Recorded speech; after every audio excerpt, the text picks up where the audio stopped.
नमस्कार विद्यार्थी मित्रांनो, मी ऋषभ सर गुरुकुल 247 मध्ये सर्वांचं स्वागत करत आहे। आज आपण बुद्धिमत्तेचा सांकेतिक भाषेत यामधील टाइप 3 पाहणार आहोत। तर चला बघूया टाइप 3 मध्ये काय आहे। तर टाइप 3 मध्ये आपल्याला असा एक तक्ता दिला जातो आणि काही अटी दिल्या जातात। तर या अटींच्या द्वारे आपल्याला प्रश्नामध्ये दिलेल्या अंकांचा कोड शोधायचा आहे। बस इतकंच सोपं आपल्याला काम करायचं आहे। तर ते कसं बघूया। या तक्त्यामध्ये अंक दिलेले आहेत, हे बघा असे अंक दिलेले आहे आणि अंकांचे खाली कोड दिलेला आहे। या अंकांचा आपल्याला खाली कोड दिलेला आहे आणि ह्या काही अटी दिलेल्या आहे।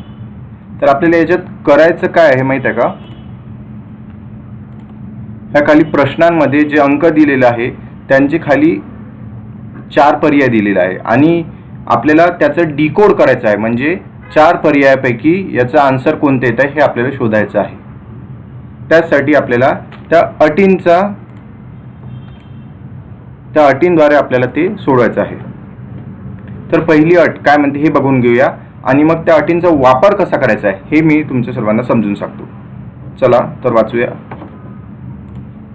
पहिली अट काय म्हणते, जर पहिला अंक विषम संख्या आणि शेवटचा अंक समसंख्या असेल तर त्या दोघांसाठी x हा संकेतांक द्यायचा आहे। ठीक आहे। तर काय म्हणतात ते आपण ज्या अटी आपण वाचत आहात त्या आपण वाचता नोट पण करून घ्यायचं आहे, म्हणजे आपल्याला क्वेश्चन सोडवताना आसानी होईल। तर पहिला नंबर काय म्हणते, पहिला अंक विषम। बघा पहिला अंक विषम, तर त्या अटी पण लिहायचं कशा याचा पण एक टाईप असते। तर पहिला अंक विषम, बघा मी शॉर्टकट लिहून घेतो, आणि शेवटचा अंक सम असल्यास दोघांसाठी x हा कोड वापरायचा आहे। बघा दोघांसाठी x हा कोड वापरायचा आहे असं लिहून घ्यायचं आहे। बघा पहिला विषम आणि दुसरा सम, म्हणजे ते कसे ना, पहिला विषम आणि दुसरा समसाठी x हा कोड वापरायचा आहे असं लिहून घ्यायचं आहे। ही रेष बघा, ही अशी आडवी रेष ओढून घ्यायची आणि छोटीशी अशी 2 रेष ओढून घ्यायची, म्हणजे हे म्हणजे पहिला अक्षर आणि हे म्हणजे शेवटचं अक्षर असं आहे। दुसरी अट काय म्हणते हे बघून घेऊया। दुसऱ्या अटीमध्ये काय आहे हे बघून घेऊया आपण। जर पहिला अंक सम आणि शेवटचा अंक विषम संख्या असेल तर दोघांसाठी y हा संकेत द्यायचा आहे। ठीक आहे। तर आपण ही पण नोट डाऊन करून घेऊया। ही आपली अट क्रमांक 1 होती। आता अट क्रमांक 2 ही बघूया काय म्हणते, पहिला अंक सम, म्हणजे पहिल्याच्याच हे उलट दिलेलं आहे, म्हणजे रिव्हर्स केलेलं आहे। ठीक आहे। पहिला अंक, तर त्याच्यासाठी आपण पहिला अंक सम आणि शेवटचा अंक विषम दिल्यास दोघांसाठी y, म्हणजे पहिल्या ठिकाणी जर सम अंक असेल तर त्याच्यासाठी पण yच कोड द्यायचा आहे आणि शेवटच्या ठिकाणी पण जर विषम अंक असेल तर त्याच्या पण साठी yच अंक द्यायचा आहे। ते कसं करायचं मी ते पुढे सांगतो। आणि आता तिसरी अट बघूया। तिसऱ्या अटीमध्ये काय म्हणणं आहे, तर तिसऱ्या अटीमध्ये म्हणतात, जर पहिला किंवा शेवटचा अंक 0 किंवा 0 असेल तर यासाठी w हा संकेत द्यायचा आहे। ठीक आहे। काय म्हणतात, पहिला किंवा आहे म्हणून आपण असं खून करू त्यात क्रॉसशी, म्हणजे त्याच्यावरून समजून जाईल की पहिला आणि शेवटचा न पाहता त्याच्यामध्ये एकतर पहिला बघायचा आहे असेल तर, किंवा नसल्यास शेवटचा चेक करायचा आहे। काय म्हणते, पहिला किंवा शेवटच्या जागी 0 असल्यास, पहिल्या जागी किंवा शेवटच्या जागी 0 असल्यास w हा वापरायचा आहे। त्यांनी असं म्हटलं नाही आहे की दोन्ही जागी चेक करा, एकतर पहिल्या जागी किंवा शेवटच्या जागी असं म्हटलं आहे। तर ह्या आपल्या 3 अटी आपण लिहून घेतलेल्या आहेत आणि आता आपण क्वेश्चनकडे वळूया. त्यासाठी आपण एकदा मी शॉर्टकटमध्ये इथे लिहून घेत आहे न्यू पेजवर, म्हणजे जेणेकरून आपल्याला त्या अटी पाहून आपल्याला क्वेश्चन सोडवता येईल. पहिली अट जी होती, 1 मिनिट मी लिहून घेतो. पहिली अट अशी होती, पहिला अंक विषम आणि शेवटचा अंक सम. पहिला अंक विषमसाठी v आणि इकडे सम लिहितो असल्यास दोघांसाठी x हा कोड वापरायचा आहे. x म्हणून मी असं कॉमन असं ॲरो देऊन लिहून घेतो. दुसरी अट, मग इथे दोन्ही जागी चेक करायचं आहे म्हणून मी रेषेच्या मध्ये कुठेच काही क्रॉसचं साईन नाही दिलेलं आहे, कारण की हे दोन्ही साईडला आपल्याला चेक करायचं आहे म्हणून. सम दुसऱ्या की विषम असल्यास y. आता तुम्ही म्हणाल पहिली अट आणि दुसरी अट सर सेमच आहे, फक्त विषम सम आणि विषम झालेला आहे. नाही, याच्यात खूप फरक आहे, कारण की प्रत्येक अटमध्ये त्याच्यासाठी दुसरा कोड दिलेला आहे, म्हणजे डिफरंट कोड दिलेला आहे. म्हणून आपला त्या पर्टिक्युलर म्हणजे त्या विशिष्ट, जर विषम दिला असेल तर विषमच म्हणून चेक करायचं आहे आणि सम दिला असेल सम म्हणून चेक करायचं आहे. दोन्ही अटींचा विविध जागी वापर होणार आहे. आणि तिसरी अट अशी आहे की पहिला किंवा शेवटच्या जागी 0 असल्यास, म्हणजे 0 असल्यास त्याच्यासाठी w द्यायचं आहे. जर पहिल्या जागी जर 0 आला आहे तर w द्यायचा आहे, आणि शेवटच्या जागी जर असेल तर त्याच्या जागी जो येणार आहे तो कोड w म्हणून वापरायचा आहे. तर आपण पहिला क्वेश्चन आता बघूया काय म्हणतात. तर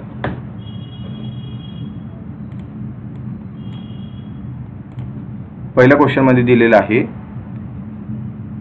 3 2 8 4 6 9, म्हणजे 3 2 8 4 6 9 आणि पुढे क्वेश्चन मार्क. तर क्वेश्चन मार्कच्या ठिकाणी आपल्याला कोड शोधायचा आहे आणि तो ह्या 4 ऑप्शनपैकी एक असणार आहे.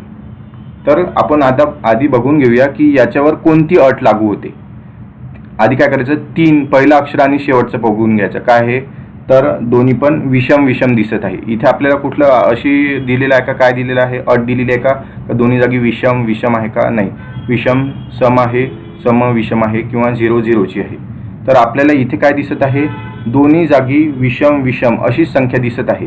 तर त्याच्यासाठी कुठलीच अट आपल्याकडे दिलेल्या अटीपैकी तो कोणत्याच अटीमध्ये बसत नाही, म्हणून तिथे कुठलीच अट न लागू होता जे कोड दिलेले आहे, जे या तक्त्यांमध्ये जे कोड दिलेले आहे, जसं की ॲज इट इज 9 साठी Z, 3 साठी E, as it is code लागून जाणार. तर त्याच्यासाठी काय माहिती का, आपण ते चेक करूया. कुठलं code, as it is code लिहायचे आहे, म्हणजे जे दिलेले आहे तेच कोड लिहायचे आहे, जे दिलेले आहे तेच कोड लिहायचे आहे. जसे की 1 साठी K दिलेला आहे, 5 साठी R दिलेला आहे. तर तसंच आता कुठलीच अट लागत नाही म्हणून इथं लिहितो मी अट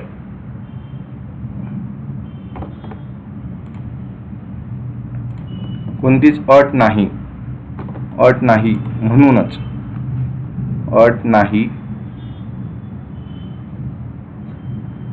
म्हणूनच आपण तिथे जो कोड आहे तोच वापरणार आहोत, ॲज इट इज कोड. तर 3 साठी काय दिलेलं आहे, ई दिलेला आहे, 3 साठी ई दिलेला आहे. तर ई कोणत्या ऑप्शनमध्ये आहे ते आपण बघूया. ऑप्शन थ्रू जे आपण बुद्धिमत्तेमध्ये शक्यतोवर जो क्वेश्चन सोडतात त्यामध्ये ऑप्शनची जास्तीत जास्त मदत घ्यायची आहे, जेणेकरून आपला वेळ पण वाचेल आणि आपल्याला फास्ट आन्सर पण येईल. तर बघा इथे ई पासून सुरू होणारा एकच ऑप्शन आहे, म्हणजे ऑप्शन नंबर 3. पण आपण हा पूर्ण क्वेश्चन तुम्हाला मी सोडून दाखवत आहे. बघा ई आहे, आणि हा क्वेश्चन सोडताना एक प्रकार असं लक्षात घ्यायचा की सुरुवातीला पहिला आणि शेवटचा यांचे कोड काढून घ्यायचे. जसं आपल्याला सुरुवातीला ई भेटलेला आहे तसंच शेवट जर जास्त प्रत्येक जागी जर इथे पण ई असता स्टार्टला, तर पहिल्या ठिकाणी ई जर किंवा शेवटच्या ठिकाणावरून आपल्याला थोडीशी हेल्प भेटू शकते. तर पहिला साठी ई आहे आणि शेवटचा 9 साठी कुठला पाहिजे तर Z, 9 साठी Z पाहिजे. बघा इथे तर दिलेलेच आहे 9 साठी Z. अशावरून आपल्याला एलिमिनेशन करता येते. हे जे आपण ऑप्शन कट करत आहोत, जसं की आपल्या इथं हा कटून गेला आहे, हा कटून गेला, याला एलिमिनेशन म्हणतो.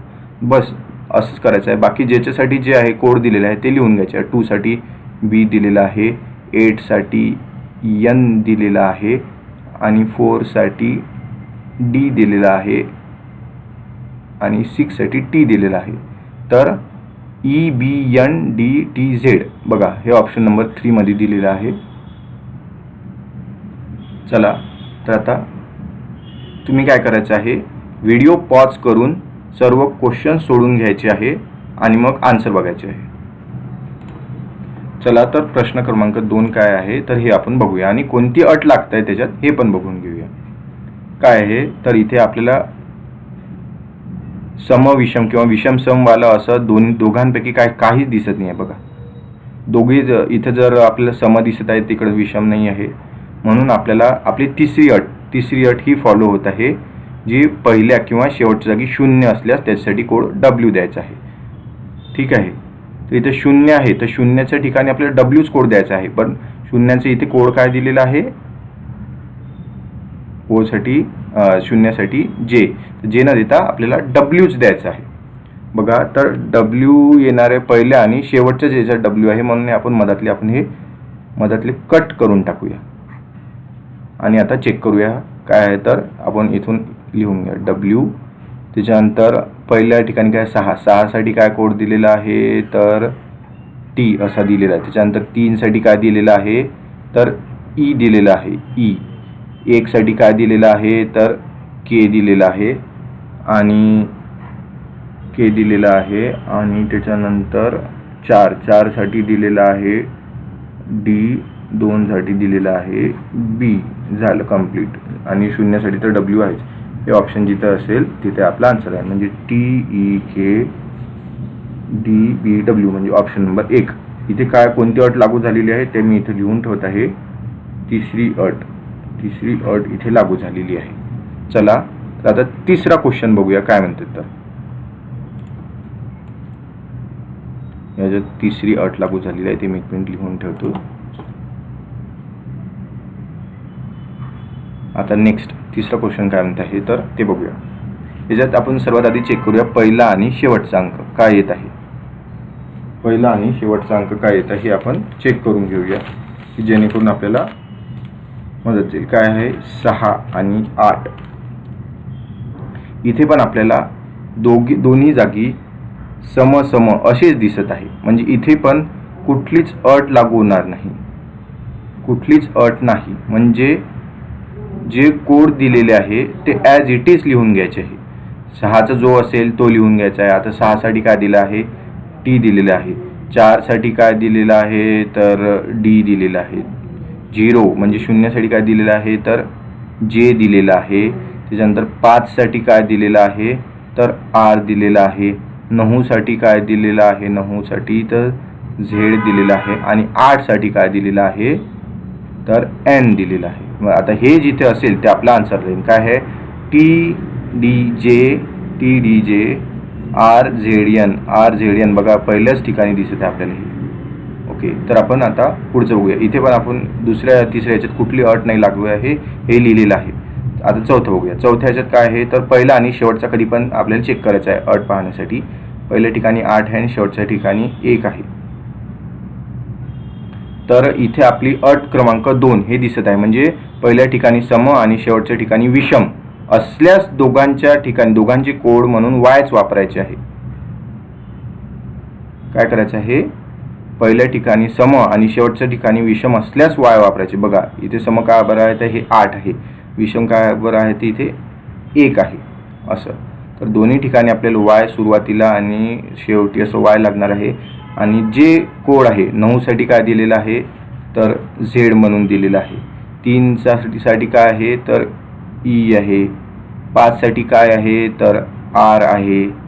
6 साठी काय आहे तर T आहे. हे ऑप्शन जिथे राहील ते आपला आन्सर राहील. तर म्हणून या ऑप्शनमध्ये फक्त एका जागी म्हणजे ऑप्शन नंबर 4 हेच आपल्याला दिसलं आहे आन्सर म्हणून. ठीक आहे, मग इथे आपण जर ऑप्शन थ्रू गेलो असतो तर इथे आपल्याला तसंच सॉल्व्ह झालं असतं. म्हणजे हे जे आहे Y, बघा इथे Y आणि Y दिलेले आहे, इथे कुठेच Y नव्हतं, म्हणजे सोडायची गरज नसते. बघा हे डायरेक्ट कट झाली असते. तर आता पुढचा क्वेश्चन बघूया काय म्हणते. खालील तक्त्यांमध्ये अंकांसाठी काही अक्षरांचे कोड संकेतांक देण्यात आलेले आहेत, तसेच काही अटी देण्यात आलेल्या आहेत. त्या अटींच्या अधीन राहून खालील अच्छा ठीक आहे, म्हणजे तसंच सेम तसंच करायचं, काही वाचायची वगैरे गरज नाही. मी सांगून देतो तुम्हाला काय आहे. तर इथे अक्षर दिलेलं आहे, खाली त्याची कोड दिलेला आहे. अक्षरांसाठी खालील कोड दिले आहे आणि त्याच्यावरून आधी आपल्याला प्रश्न सोडवायचे आहे, पण ह्या अटींचा वापर करून. तर अट काय म्हणते आपण आधी वाचून घेऊया. जर पहिली, हायलाइट करून दाखवतो, जर पहिले आणि शेवटचे अक्षर व्यंजन असेल तर दोघांनाही @ याला @ म्हणतात. बघा मी त्याला थोडं हायलाइट करतो. @ हा संकेत द्यायचा आहे. ठीक आहे. काय म्हणते इथे, पहिले आणि शेवटचे. आपण नोट पण करून घेऊया. जर पहिले आणि शेवटचे, ही आपलं अट नंबर 1 आहे. पहिले आणि शेवटचे अक्षर व्यंजन असेल तर, बघा काय म्हणते, पहिले आणि शेवटचे अक्षर व्यंजन असेल तर, म्हणून आपण शॉर्टकटमध्ये असं हे असं लिहिण्याचा फायदा हाच एक आहे की परत आपल्याला अटी लिहा म्हणजे वाचायला जावं नाही लागत. तिथे शॉर्टकटमध्ये जर अटी आपण लिहून ठेवल्या तर आपल्याला प्रश्न सोडवताना आसानी होईल. आणि दुसरी अट काय म्हणते ते पण आपण वाचून घेऊया. जर पहिले आणि शेवटचे अक्षर स्वर असेल तर दोघांनाही उद्गारवाचक चिन्ह, जे एक्सक्लेमेटरी साइन, हा संकेत द्यावा. ठीक आहे. तर सर्वात आधी आपण अट लिहून घेऊया आणि मग स्वर आणि व्यंजनाविषयी थोडंसं बोलून घेऊया. पहिलं किंवा शेवटचं काय म्हणते, स्वर असेल तर शॉर्टकटमध्ये लिहून घेऊ आपण. तर या दोघांसाठी काय वापरायचं होतं, @ असंच वापरायचं होतं. याच्यासाठी काय आहे तर एक्सक्लेमेशन साइन म्हणजे उद्गारवाचक चिन्ह वापरायचं आहे. ठीक आहे. तर आता स्वर आणि व्यंजन. स्वर आपण कशाला म्हणतो, वॉवेल्स, म्हणजे जे ए, ई, आय, ओ, यू असतात आणि जे दुसरे व्यंजन असतात म्हणजे कॉन्सोनन्ट्स, ते उरलेले सर्व 21 असतात आणि हे 5 असतात. ठीक आहे. तर आपण आता डायरेक्ट प्रश्नाकडे वळूया. इथे कुठली अट लागत आहे आधी ते बघून घ्या प्रश्नामध्ये, आणि खालची आपल्याला कोड शोधायचे आहे. तर पहिल्या जागी आहे ई आणि शेवटच्या जागी आहे आय. म्हणजे हे दोन्ही आपल्याला बघा वॉवेल्समधले दिसत आहे, म्हणजे स्वरातलेच दिसत आहे. स्वर दिसत आहे, स्वर दोन्ही जागी दिसत आहे, म्हणजे आपली अट क्रमांक 2 ही लागू होणार आहे. बघा मी इथे लिहिलेले आहे ई, बघा, आणि आय, हे दोन्ही पण बघा इथे सुरुवातीला ई आहे आणि शेवटी आय आहे. तर त्याच्यासाठी कुठलं वापरायचं आहे, उद्गारवाचक वापरायचं आहे आपल्याला. असं आधी ऑप्शनमध्ये बघूया कुठे दिसतात का. तर मग इथे नाही आहे कट, इथे नाही आहे कट, इथे नाही आहे कट, शेवटच्याच ठिकाणी आहे. आपला आन्सर येणार आहे. पण आपण तरी पण एकदा सोडून बघूया. बघा हे पहिलं आणि शेवटच्या ठिकाणी उद्गारवाचक लिहून टाकलं आहे, म्हणजे बाकीच्यांसाठी जसंच्या तसं जे कोड असते ते लिहून घ्यायचं आहे. जे बी साठी काय दिलेलं आहे तर 7, एन साठी काय दिलेलं आहे तर 3, ए साठी काय दिलेलं आहे तर 9, आणि पी साठी काय दिलेलं आहे तर पी कुठे आहे आपला, पी साठी दिलेलं आहे 5. बघा हे आपलं आन्सर आलेलं आहे, म्हणून आपलं 4 नंबरचा आन्सर आहे. असंच वेगवेगळ्या प्रश्नांमध्ये कुठे कुठे असे असू शकते. पहिल्या आपल्या आत्तापर्यंत आपण असे क्वेश्चन पाहिले, पहिल्या आणि शेवटच्याच याच्यासाठी, म्हणजे पहिला अंक शेवटचा अंक, पहिला अंक शेवटचा अंक असंच बोललेलं आहे. पण कधी कधी असंही होऊ शकते की दुसरा अंक, सुरुवातीचा दुसरा अंक आणि शेवटचा दुसरा अंक अशासाठी पण कोड येऊ शकतात. तर तशासाठी पण आम्ही तुम्हाला प्रॅक्टिस सेट म्हणून देणारच आहोत लवकरच. तर नेक्स्ट क्वेश्चन हा तुम्ही सोडवायचा आहे. ह्या त्याच्यासाठी तक्ता आणि ह्या अटी आहे आणि त्याचे प्रश्न हे आहे. जर कोणाला व्हिडिओ आवडला असेल तर त्यांनी लाईक करायचं आहे, आणि जे चॅनलवर पहिल्यांदा आलेले आहे त्यांनी सबस्क्राईब करायचं आहे आणि बेल नोटिफिकेशन आयकॉन प्रेस करायचं आहे, जेणेकरून तुम्हाला येणाऱ्या व्हिडिओची अपडेट सर्वात आधी मिळतील. थँक्यू.